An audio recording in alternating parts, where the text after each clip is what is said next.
As always, man, you gather a lot of information in these preseason games, and this was the first one.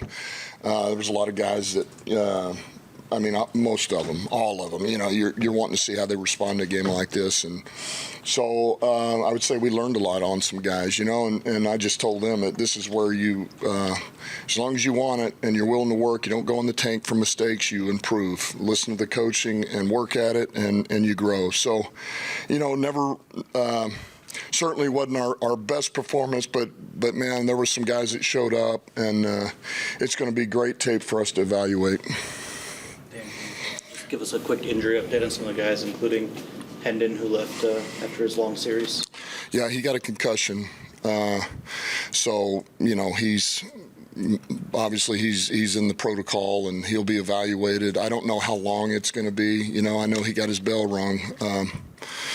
So that's what that was. Obviously we would have loved to have got more time with him, but that's, one of those things that happens. It's one of those, I think one of his runs there, he must have gotten it.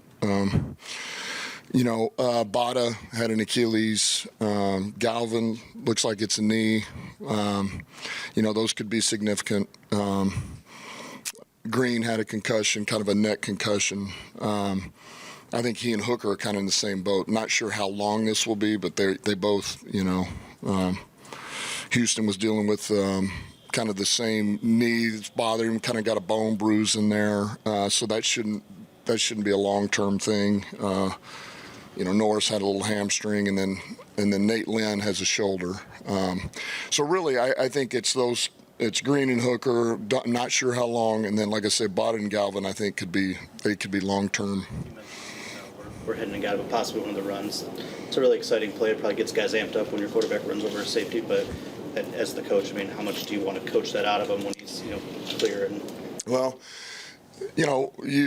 that's what happens when you run. In this league at the quarterback position, you're going to take some hits, and so you got to be real selective. He's going to have to learn to be selective. He's going to need to slide. Some of those things if that's. If he is going to be and use more of his legs, it's good. It gets you out of trouble, but that's the downside of it is you expose yourself to hits. So, no, I think him being able to do some of that would be good for his game. But certainly, yeah, we need to limit that, and he's got to play in the pocket and make some throws there. His performance. It seemed like he really got the offense. Yeah, look, he moved the ball. He moved the ball, and it was. That's really the best I can say to this point is he was moving the football. Thought he made some solid decisions before that. A lot of those were the runs. So he made it happen with his legs, but. To the point where we were at, we didn't convert on the fourth down, but it was good to get him in there. You were excited for the next series, and then, we found out, what had happened. So, it was good. He was moving it. There was a couple guys that maybe stood out. I know you always want to wait to evaluate the tape, but maybe just off the top there, maybe one or two guys showed out a little bit. Yeah, Isaiah Williams showed up. He made some plays out there, and that was clear. That was clear to see. He did some really good things that showed up. I think when you're, defensively, we're going to know a lot more when we watch the tape in there. But I did think that, I thought Wingo did some things. I thought you could feel him a little bit in there. I thought Malik made some plays at the linebacker position. C.J. Moore went in there and made some plays. So, and look, I thought Ennis had a good showing too out there at corner early in the game. He got a lot of reps, but I thought they were valuable reps. So, we'll know more tomorrow.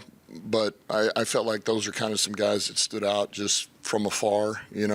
Fox obviously punted the ball like as always. It was good to see Jake hit that field goal, 53-yarder with the rain right down the pipe. So that was good. there were some good things in there.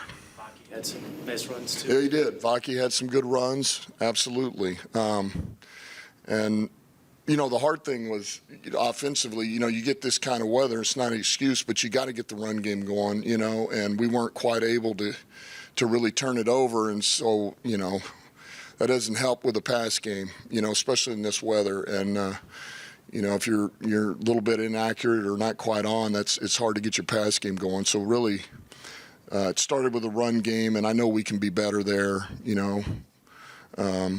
But listen, it's step one. We got 2 really good days of work against those guys, and then this is the first game for a number of these young players, and it's good tape to grow from. Young guys that maybe haven't shown up as much in practice, in Lynn and Ukwu, played a lot of reps today and seemed disruptive. I think both of them had sack. Lynn had a spin move that I guess maybe we didn't know he had. He used a few times. What were your first impressions of those UDFA? Yeah, they look. I think they made some plays in practice too. Nate, obviously coming from William and Mary. I mean, that was kind of what he was known for, as a rusher. He's kind of a crafty guy. Understands how to use his hands. And so we put him at the Sam linebacker, put him at the defensive end, and so he did some things. But I would say Ukwu was kind of caught our eye. He is, and I feel like it's ever since late last week, you're starting to feel like, man, he's got a little rush ability. It seems like every day he makes something happen on a couple of plays that are pretty big. Sacks, pressures, and so I wouldn't say I was surprised by that today. It's good to see. You mentioned some of the factors working against the passing game and being able to evaluate it. Mm-hmm. So given that, how do you evaluate the way Nate played tonight and some of the struggles that he had? Yeah, look, like I say, I'll watch the tape. There's some decisions in there that I would like to be better, and I expect better from him. But, I'm not as concerned right now or yet about the accuracy with what it is, wet ball, this and that. But there's a couple of decisions in there that that I know he can be better on. But like I say, I did think when he came back in, he played a lot better. I thought he got in a rhythm, kind of got us going there, and so that was good to see. You mentioned the Bates field goal. Maybe a couple rougher practices for him, the last 2, for him to make that one opportunity. How important was that? Because obviously game's more important than practice.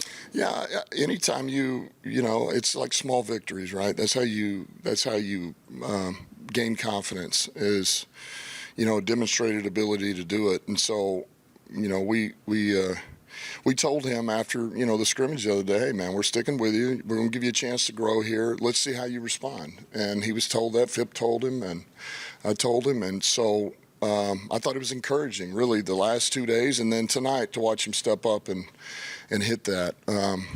So it's good. Yeah, the kickoff situation, he, I think immediately came back at a field goal, missed the landing zone. You guys are clearly working on some stuff there. How much does that factor into the evaluation of what you're looking for? Yeah, it is definitely part of that, and it's, it's different. It's different, and whereas. Badge had he was really kind of perfect for this new kickoff rule, just where you want to place it, and the leg strength itself is not the most important thing when you start talking about placement on these new kickoff. And so it's different. It's just going to be different for Jake, and he's been working with it. He's been working with some of these kicks, and he's gotten better. He just mishit the ball. He just mishit it, but that's one of those you learn from it, because it's critical, right? I mean, you take the ball at the 40-yard line. That's a huge, that's a huge play. So we'll keep working with it. Got some tape on it.